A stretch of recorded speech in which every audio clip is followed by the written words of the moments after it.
warahmatullahi wabarakatuh. Salam sejahtera untuk kita semua. Dalam kesempatan yang berbahagia ini, saya Dila Maharani Kalsum ingin sedikit memaparkan tentang keterampilan menyimak dan kesantunan berbahasa. Oke, langsung saja kita mulai dengan materi yang pertama, yaitu keterampilan menyimak. Dalam proses menyimak, ada 5 tahapan yang harus dilalui oleh seorang penyimak yang baik. Yang pertama adalah mendengar.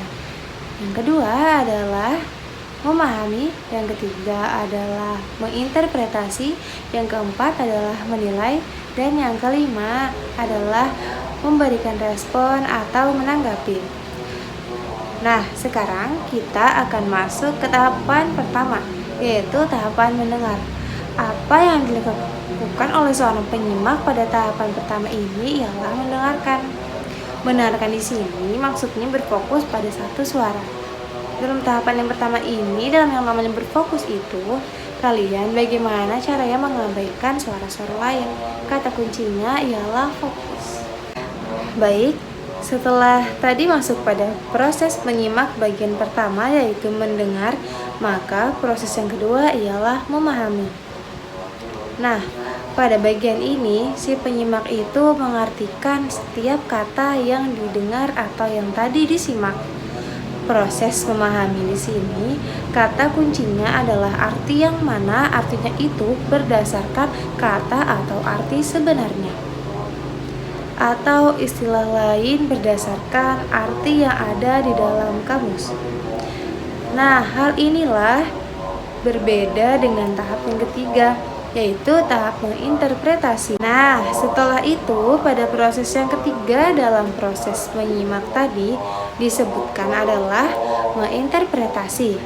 Nah, yang mana interpretasi ini sama juga artinya dengan penafsiran atau memaknai lebih dalam dan lebih jauh. Proses menyimak yang keempat ialah menilai. Menilai ini si menyimak mengevaluasi pendapat orang yang tadi dia simak. Jadi si penyimak akan menilai baik itu keunggulan maupun kelemahannya, kekurangannya ataupun kelebihan apa yang tadi dia simak. Kata kuncinya adalah menilai. Baru yang kelima ialah menanggapi atau merespon. Setelah tadi didengar, kemudian dipahami, kemudian diinterpretasi, kemudian diberikan penilaian, baru tahapan yang terakhir ialah memberikan respon. Jadi, respon apa yang akan dikeluarkan itu bergantung dari proses yang tadi yang sudah disebutkan. Nah, itu tadi proses dalam tahapan menyimak. Saya ulangi, yang pertama tadi tahap mendengar. Kata kuncinya apa? Yaitu berfokus. Kemudian yang kedua adalah memahami. Kata kuncinya adalah mengartikan setiap kata atau tuturan juga bisa. Kemudian tahapan yang ketiga adalah menginterpretasi. Kata kuncinya adalah menafsirkan atau memaknai maksud atau arti yang lebih jauh dari kalimat yang dituturkan. Kemudian tahapan yang keempat ialah memberi nilai. Kata kunci dari tahapan menilai ini ialah mengevaluasi atau bisa juga dikatakan menyimpulkan. Setelah itu baru masuk ke tahapan yang kelima, ialah menanggapi. Kata kuncinya adalah merespon atau memberikan tanggapan apa yang tadi disimpulkan dari apa yang sudah disimak. Nah, baiklah, itu tadi tahapan-tahapan dalam proses menyimak. Jadi, yang namanya menyimak ini merupakan sesuatu yang penting sekali untuk dipahami. Jangan sampai salah menyimak akhirnya gagal paham. Nah, ini sering terjadi karena gagal di dalam proses menyimak sehingga akhirnya atau ujungnya menjadi kegagalan dalam memahami. Sehingga ketika memberikan respon itu tidak nyambung atau nggak nyambung. Dan semoga menyimak ini bisa kita laksanakan di dalam sosialisasi kita di kehidupan sehari-hari. dan semoga tidak ada lagi kegagalan-kegagalan dalam memahami tuturan atau simakan dari apa yang kita simak. Nah, selanjutnya kita akan menuju ke materi yang kedua, yaitu kesantunan dalam berbahasa. Yang pertama, kita akan membahas tentang kalimat imperatif. Bagaimana caranya bisa dikatakan santun dan apa cirinya dia bisa terkategori menjadi tidak santun. Kesantunan legolistik dalam tuturan imperatif itu mencakup 4 hal. Hal yang pertama adalah panjang pendek tuturan. Yang kedua adalah urutan tuturan. Yang ketiga adalah intonasi dan isyarat-isyarat kinestik. Dan keempat adalah pemakaian ungkapan pada kesantunan. Yang pertama adalah panjang pendek tuturan sebagai penentu kesantunan legolistik, tuturan imperatif atau tuturan perintah. Yang kedua adalah tuturan sebagai penentu kesantunan legolistik tuturan. Yang ketiga adalah intonasi dan isyarat-isyarat kinestik sebagai penentu kesantunan legolistik tuturan. Baiklah, setelah tadi urutan tuturan, kemudian intonasi tuturan, serta panjang pendek tuturan, maka yang keempat adalah pemakaian penanda kesantunan. Nah, pemakaian penanda kesantunan ini ada 3 macam. Yang pertama adalah kata tolong, yang kedua adalah kata mohon, dan yang ketiga adalah kata silahkan.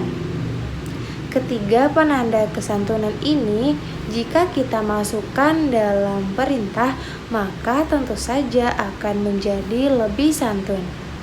Baiklah, itu tadi penjelasan tentang kesantunan berbahasa ditinjau dari segi legolistik tuturan. Sekarang kita akan masuk pada bagian yang kedua, yaitu kesantunan yang diukur dari segi pragmatik tuturan.